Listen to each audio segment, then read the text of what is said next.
Good evening, Demon fans, and welcome back to the Demonland podcast. My name is Andy, and in a moment I'll be joined by my Demonland podcast co-hosts George and Binman, and we'll be having a chat with former Demon player and now current Premiership winning assistant coach Adem Yze. There is a lot to talk to Adem about, including his playing career as well as his current role at the footy club. If this is your first time listening to the podcast, please subscribe for our regular weekly podcast where we wrap up the latest match and preview the next one. You can find us on your favourite Apple or Android podcasting apps. But first, Adem Yze. Our guest tonight needs no introduction, but we'll give him one anyway. He played 271 games and kicked 234 goals for the Demons between 1995 and 2008. In his first year at the club, he was awarded the Harold Ball Memorial Trophy for Best First Year Player, and then in his second year he received an AFL Rising Star nomination. He took out the Keith Bluey Truscott Medal for the D's Best and Fairest in 2001 and was an All-Australian in 2002. After his playing career, he entered the coaching arena, where he was fortunate enough to learn the craft from one of the best modern-day coaches in Alistair Clarkson, and was subsequently involved in the Hawks three-peat. In 2021, he triumphantly returned home to the Demons to take up the mantle of assistant coach in charge of our talented midfield and help to mould them into the formidable Premiership winning midfield. Welcome to the Demonland podcast, Adem Yze. Thanks for that, guys. Yeah, good to be here. Adem, you've been involved in footy ever since you stopped playing at the elite level, so you have a terrific perspective on how the game has evolved. Since your playing days, what have been the biggest changes to how AFL footy is played in a general sense and also tactically? Yeah, obviously a fair bit's changed on both sides of the ball and the way that obviously teams defend and attack. So I think something that's gone back to the way that we used to play is obviously the centre bounce with 6-6-6, and so that's the only real part of the game that's the same as what it was when we played. But the team offense and team defense. So most teams are defending as a group, and obviously getting up the ground a lot higher than what teams did or what forward lines did in the past, and a collective offense as well. So less 1v1s and more team offense is the way that teams are going these days. So just more. I suppose there's more numbers around the ball, and like I said, teams are defending and attacking as a group rather than individually.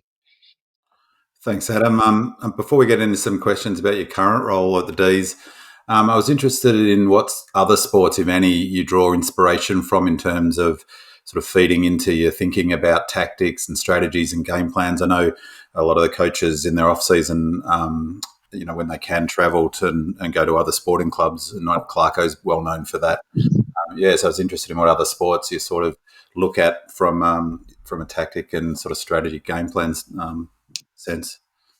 Yeah, well, it's hard because obviously our game's a lot different and different to the majority of sports around the world. But you can, when I've travelled around obviously overseas and things like that, trying to find little things that we can bring within our game. So it might not be tactics as such, but in regards to NFL, they've got teams within a team, so their offense and defense and special teams aren't out on the field at the same time. So things that you can get from NFL in the way that they have their own line mantras and things like that, and how tight knit a line can be, based on the fact that they're the only ones out there. So going to an NFL team, you can dig in a little bit deeper on how they've come up with those mantras and things like that, and what trademarks they've got for each line. But for us, I've gone to NBA teams and things like that, and looked at the way that or the way that they review turnover. So our game's a turnover game. So you can go to NBL or NBA and really dig in and hone into their terminology around turnover, whether it's defensively or offensively. So I've tried to, each time I've gone over to do any sort of personal development, was going over there with a plan based on what sport I was visiting, and hopefully coming back with some sort of little gold nugget that might be able to, excite the players. So, enjoy doing that each year. Terrific, thanks. Adam, I think you bought some gold nuggets back last year, so well done with that. And the role of the tagger seems to go in and out of fashion. Some clubs seem to employ the tactic regularly, whereas others use it sparingly or not even at all.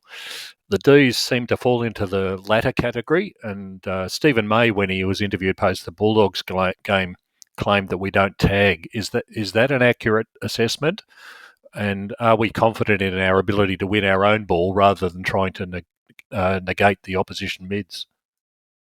There's a bit of both. I wouldn't say that we don't tag. There was games last year where Jack Viney did have a reference to Ollie Wines in one of the games, and so there were, and Tom Mitchell at one stage against the Hawks. So I think a lot of teams are a little bit reluctant to start with a tagger because you can get manipulated a little bit. But there's no doubt each team in their what ifs and the discussion and the planning going into each game would be speaking about if a player is getting on top of us, who could we go to, who could we tag, sort of thing, on who would we tag him with. So we don't not tag. The hardest thing with the majority of the teams that defend as a group is that if you've got a player running around chasing just one individual player, it's hard to play team defence. So that's why I think coaches are reluctant to fully tag someone. But there's no reason why we can't, and we have just had a reference for certain players at stoppages and things like that to minimise their influence for sure. Adam, I love Goody coaching from the bench. The Sound the Alarm series on AFL On Demand, where Goody was mic'd up, was a great example of him being able to provide his troops with immediate feedback as they came off the field and be able to give them instruction and encouragement in real time. Your current role has you and the other assistants up in the box, and there aren't many current coaches coaching from the boundary. It seems to be working for Goody. What are your thoughts on coaching from the boundary, and what is your personal preference should you hypothetically get the chance at a top job, perhaps this year, even during the health and safety protocols, as we've seen some assistants be called upon to do this year, or when you hopefully get your own coaching gig? Yeah, it's a hard one.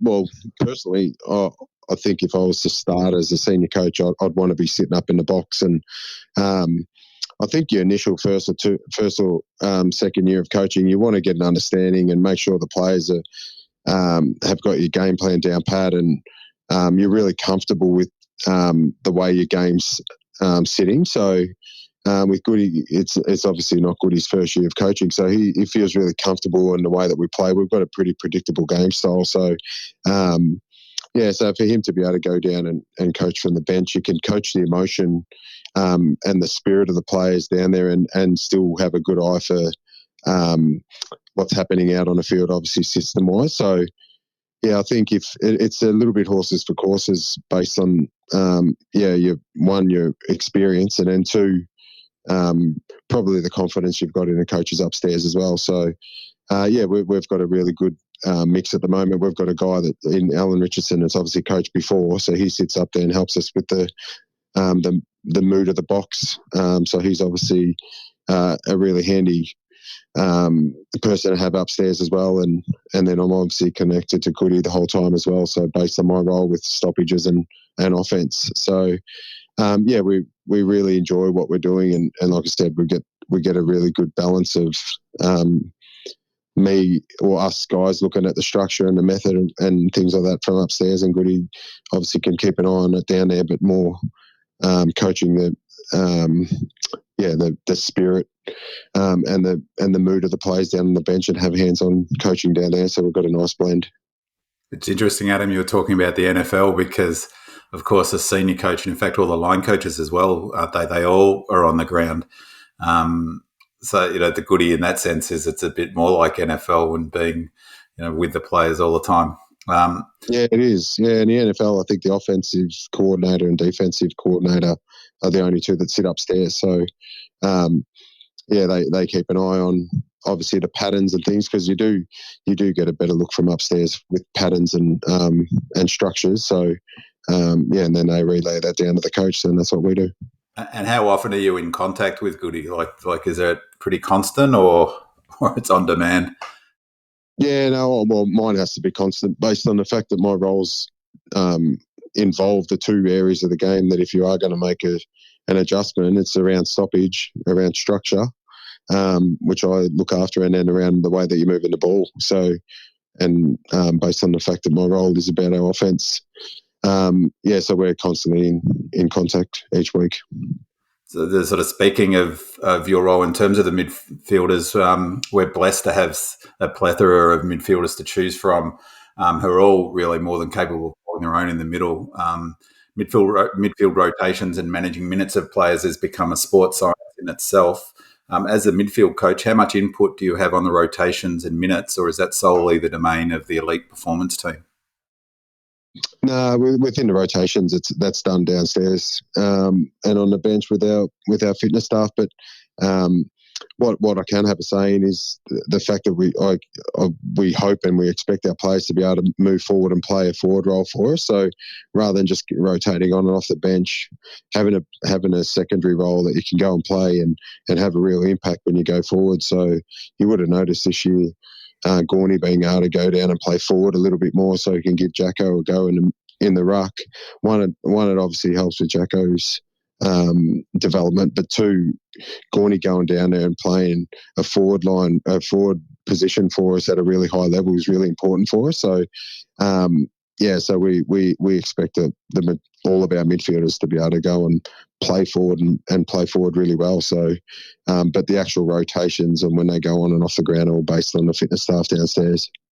Thanks, Adem. Just while I'm talking about midfielders, and you mentioned Viney, Jack he's having a great season. And I know it's like one of the first times he's had a good crack at it in the pre-season, but his kicking seems to have really improved. He's making really good decisions, and he's really sort of seems to have improved in that area. And I think we're getting much more sort of oomph from him. Is that your sense too, that he's in good nick and has improved his game?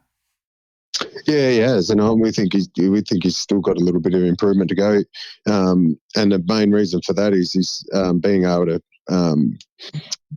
finish a whole pre-season. So he's always had issues with his feet and things like that, where he hasn't been able to grind out a full pre-season, and this year he has. So when you're talking about the finer details of your game, like your kicking inside 50 and your efficiency and things like that, you need time to work on those things. So he's had the ability to do that the last couple of years. So hopefully you start to see the benefit of that, because he is a beautiful kick, and there's no reason why he shouldn't be. Technically, he's a great kick. So I'm with you. I think that's a growth in his game that's starting to improve, and I think he can take that even further, which is good to see. Excellent, Adam.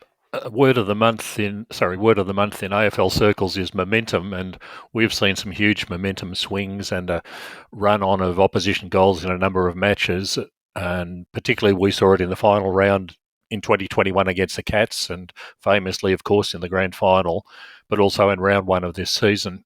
The team seems to have a remarkable ability to not panic or to reset, and then be able to not only wrestle back control, but then go on to dominate their opponent. This team seems to have the confidence and belief that they can do this. How do you and the coaching staff instill into the playing group this belief in themselves and the systems and the processes so they can pick themselves up and shift the momentum of the match back into our favour? Yeah, I think having a really clear game plan helps with that, and we're really fortunate, obviously, with the midfield that we've got, that we don't have to adjust too many things within that midfield. So, we've got a terrific leadership group that have been together for a fair few years now. So they get a real sense of how the game's tracking out there, and obviously Goody's got a real good handle on momentum shifts and whether our game's in good state. So I think there's a blend of all of that. I think clarity in the way that we play, real clarity in a way that when things aren't working, our players and us as coaches, we get a real clear understanding of why. So the hardest thing with momentum shifts and things like that is if you're at a team when you don't know why.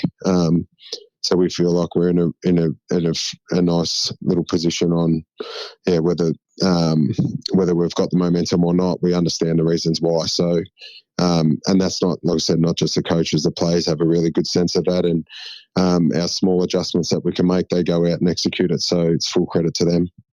And we seem to be really strong at not allowing opposition teams to take sort of full sort of advantage of the momentum they're getting, which seems to be an advantage. We've got other teams that are giving up big runs of goals. I guess we have two at different stages, but not as often as other teams seem to this season, at least. So, Goody's often talked, since he's been coach, and I've heard this before from other coaches, that idea of 2 seasons, the home and away season, and then finals is another season.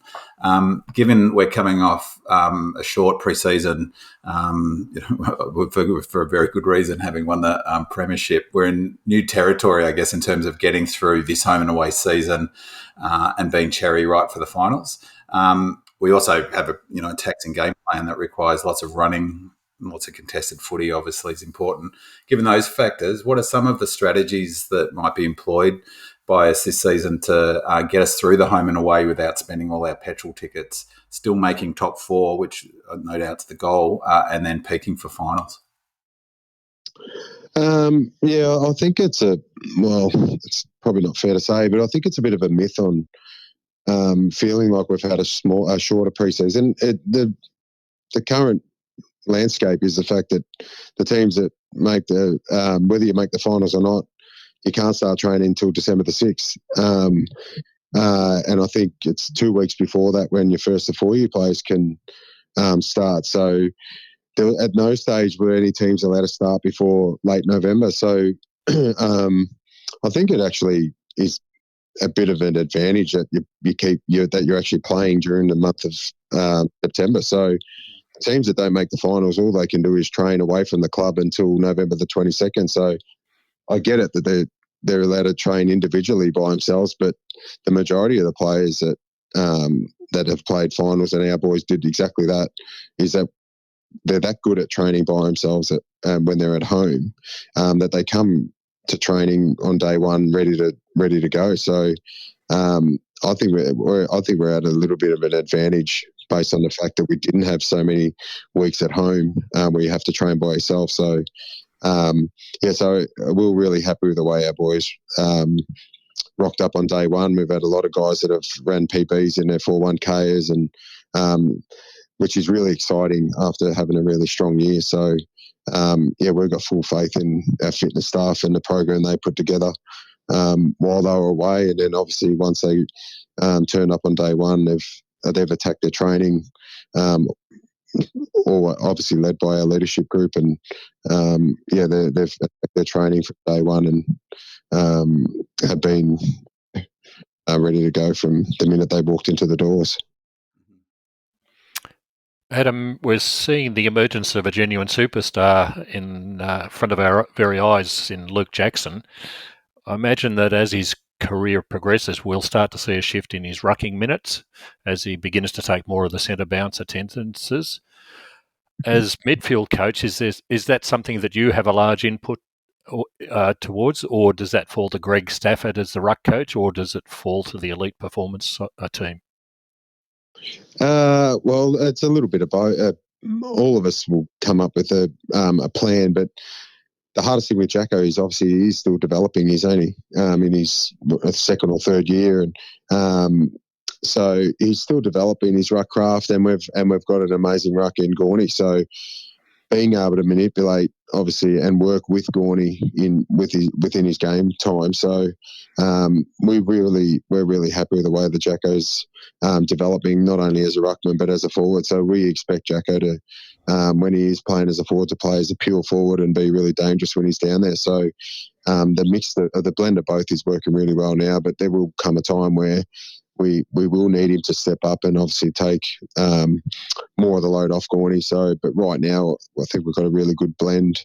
You would have noticed even on the weekend there was some quarters where he actually did start the centre bounce at the start of a quarter, which is pretty unusual for Gorney. So, but Gorney's embraced, like I said, not only helping Jacko and giving him more game time, but he's embraced playing forward because he's a very, very good forward. So, we've got a nice little blend there for sure. And he'll probably extend his career as well, Gorney's, you would expect. Yeah, correct. On Jacko, Adam, do you see any sort of chance at any point, given how incredibly athletic he is for, although both Gorn and Jackson, but obviously Jacko in terms of how incredibly athletic he is for such a big guy, do you ever see an occasion where he might be in midfield to Gorney, or he might be in mid and Gorney rucking? Possibly as a pinch hit, but I think Jacko's strength is his mobility and his athleticism when he's up against a ruckman. When you're actually playing as a midfielder, you're up against Bontempelli and Christian Petracca. So I'm not sure his agility will look as strong against those sort of guys, but the advantage you get from Jacko playing in a ruck is the fact that he is like another midfielder when the ball hits the deck, but it is against his ruckman. So we've got to be a little bit careful that we don't try to add too many things into his game. What we do really want is Jacko to be the best ruckman he can be when he's in there and keep developing that part of his game. And as I said, and be a really strong forward when he's in the forward line. So, we've got to be a little bit careful and getting too tricky with him for sure. Last season, we saw both Tom Sparrow and James Jordan take the next step up and not only join the midfield rotation, but provide valuable service and genuine contribution. Tommy Sparrow, in particular, had a fantastic game in the granny. You must be pretty pleased with the way their careers are tracking. Who do you believe the next one of our youngsters who will likely crack it into the midfield will be? Yeah, I'm really proud of the way they played. Like, they were terrific from the minute I walked into the door. You could see that they live together. That they train together. They push each other at training, and they're really competitive. So you could see that they just wanted to improve their game every day, every minute that they walked into the door. So really proud of the way they finished off the year. And it was unlucky that JJ ended up playing as a sub in the grand final, but his 23 games that he played were really consistent. And then obviously Tommy got a look in the final series and had a really strong final series. So their improvement, and we can see some huge upside in both of those players moving forward as well. They haven't hit their peak by any stretch. So, but we've got some really talented midfielders coming through in some of our younger wingers. Like Blake Howes is an emergency for this week's game, and Taj Rawoda. They're both in really good form on the wing down at Casey. So we'd expect, or we could know, there's no reason why they couldn't walk into our senior team and really hold themselves in good stead. So, we've got some young talent underneath, which is a nice thing as well. And James Jordan, it was brilliant thinking, giving him 23, because he plays a lot like Junior McDonald, doesn't he, in the way he's such a natural footballer, and he's smart, and his way he moves. So he's a terrific young player. He does the same, and off field is really similar too. He's unassuming, and he's just a terrific teammate. So as Junior was when we played. So it's a good analogy. And speaking of mids, we've brought another one in, Luke Dunstan, in to the fold from the Saints. It seemed to be a fantastic bargain from the D's perspective. He's a proven performer, polled 11 votes last year. He's going to find it hard to crack into our midfield, I would have thought. In terms of, it seems that he's playing the role of an understudy, and he's waiting for that chance to get his opportunity. How's he tracking, and where's he at? Yeah, well, his form at VFL level is obviously elite. So he's it's fair to say he's too good for VFL footy, but right now we don't have a spot for him. So there could be opportunities for him to come in as a sub in the next few weeks, and but we do want to have a good look at him, and we know that what he can produce at AFL level it can be at a high standard. So the way he's brought into our team and the way he's gelled into our club has been terrific. So the boys love him already, and with Luke, it's not a 1 year thing that we'd hope that he gets in, tries to get involved straight away and if he doesn't jump into our team straight away, that things aren't looking good. Like he's a long term prospect for us. He's only mid-20s and he's got a lot of footy ahead of him. So he gives us some really nice balance and some depth that we've got no issue that if we needed to go to him, and we will have to go to him at some stage during the year. That he'll hold himself in good stead because he's a terrific young player, and looking forward to seeing what he can produce when he gets in there. And he must be pretty confident in his own ability to choose to come to a club with such a super strong midfield. So, yeah, correct. And the reason why he was looking elsewhere was the fact that he wasn't getting as much of a go as what he thought he was at the Saints. So, it's a credit to him that he feels like he can come to a club and have an impact. And like I said, what I've seen so far, there's no reason why he can't. He's just biding his time, and when he gets his chance, he'll take it with both hands for sure. Adam, moving on to your playing career a little, we all have our favourite Adem Yze moment from the past, but what a number of our listeners wanted to know was, what is your favourite memory or moment or highlight of your career? Oh, it's probably my favourite and my least favourite, and it's obviously our grand final year. So being able to play in an AFL grand final has a lot of obviously highs throughout that year. So you obviously win enough games to end up in the top four, which is obviously a successful season, and then lucky enough to win a couple of finals to play in the big dance. So that season for mine, the memories of playing any sort of final and big game is something that always that's always in your mind and always in your thoughts. So, big finals like that and making a grand final, the lead up to that was an amazing week. So, I've got some good memories of playing days for sure. You were fortunate enough to play in 12 finals, including that grand final, yet you never won the elusive flag as a player. 98 and 2000 are 2 years where we probably were a genuine chance during your playing career. I guess I rate 98 higher. We had beaten the eventual premiers in Adelaide and then ultimately lost to North in a prelim. And then in 2000, despite our incredible finals run, it was always going to be a difficult task against Essendon, who incredibly almost had a clean sheet of a season. How did you rate those years, and do you recall your feelings about our chances in those seasons? Do you think we could have snatched a flag? I don't think we would have snatched it. I think we played well enough to win it. We just come up against really strong teams, as you said. Essendon only lost one game. I thought in 2002 we had a really good chance and played some amazing finals, or two really strong finals that year, and ended up just falling short as well. So, the toughest thing is obviously in our time we come up against Brisbane Lions, which were one of the strongest teams going around.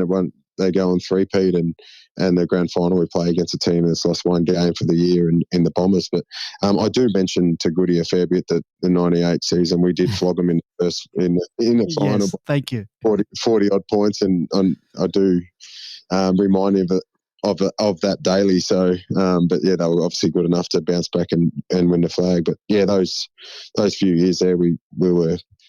The good thing for us was, or the most exciting thing was, that we kept showing up and having a crack at it and getting pretty close. So when you're doing that, you're winning a lot of games of footy and winning some finals, which is good fun.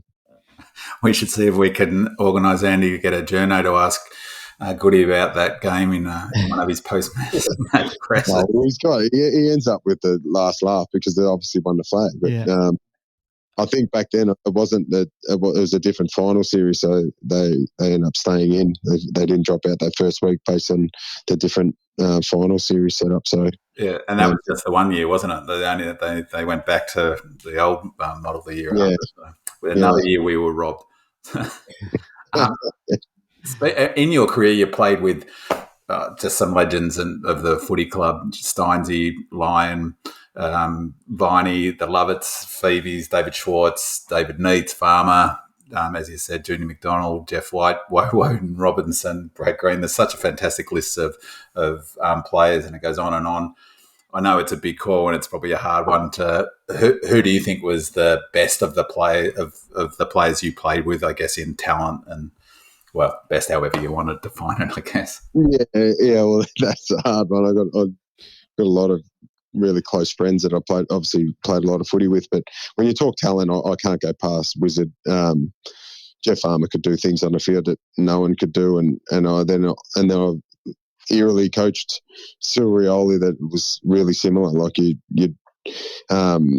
watch him do things on the field. It's just like you can't coach that, and you can't, let alone replicate it. So Wizard had talent-wise. Wizard was above all of them. But to be fair, I only played a handful of seasons with the greats of like Jimmy Steins, Gary Lyon, and Todd Viney. They were childhood heroes of mine, and watching them grow up. When I grew up in Shep, Gary Lyon was a Kyabram boy, and I think guys like that were just amazing to obviously be in the change rooms with. But I played a lot of footy with David Neitz, and David Neitz is by far, well, not by far, that's not fair.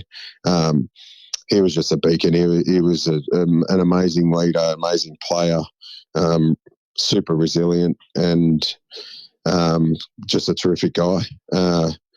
So I think talent-wise, it was Wizard, but Nita would have been the one that was the best player I've played with. And Shorter, pre his first knee injury, must have been something to watch in terms of his raw talent. Yeah. Well, I actually played in the under-18s final in 1994 at the MCG before the Melbourne Bulldogs game, where Shorter played an amazing game at centre forward and kicked 5, and Gary Lyon kicked 10. I played the curtain raiser to that, and then the following year got drafted to the D's, and Schwarter did his knee at training. So, it was a bit sad that I didn't get to see the best of him, but to come back from what he went through to still, I think he won a best and fairest after that. He was a terrific player as well. Adam, you have an impressive record both on and off the field, and an impressive resume as an assistant coach. You've learned your role at the feet of one of the greatest modern-day coaches in Alistair Clarkson, and have been involved in 3 premierships at the Hawks. You made a triumphant return to the Demons, and in your very first year with the Demons, you've had a 4th premiership. So you must be jumping out of your skin to get your own coaching gig, given this credentials that you have. Yeah, it would be nice if it was that easy that you could just walk into a club and you win flags. But I was like, my time at Hawthorn, I was really fortunate. I got there in 2012 just as a part-time runner, and witnessed the Hawks losing a grand final that they should never have lost. And but the learnings they got from that was the catalyst for them winning the next 3 flags, and being able to sit there and watch the coaching staff develop a trademark and things like that, and watch the playing group buy into a trademark and really buy into a game plan that they believed in, was something that I hold really closely now. So, really fortunate to not only work with Clarko. Clarko was an amazing coach, and someone I respect really highly. But along that journey, I was lucky enough to coach with Luke Beveridge, Adam Simpson, Leon Cameron. These guys have gone on to obviously coach their own teams now. So they were with it, and Brett Radden. So these guys were line coaches that I was able to work side by side with each day as well. So obviously learning a lot from the master in Clarko, but being able to sit side by side again with guys that were really talented coaches as well was, it just felt like I was learning every day. And to be fair, right now I feel like I'm doing exactly the same thing. I feel like I learn every day, and learning off Goody and Troy Chaplin and Greg Stafford and each day. So, really enjoying my time here. So, like I said, really grateful for my time at the Hawks, but loving what I'm doing now. Win a couple more flags with us, Adam, and then, free to go get a senior gig at another club. Or take over from Goody. Yeah, take over from Goody. A succession plan. That's not happening. That's not happening. So,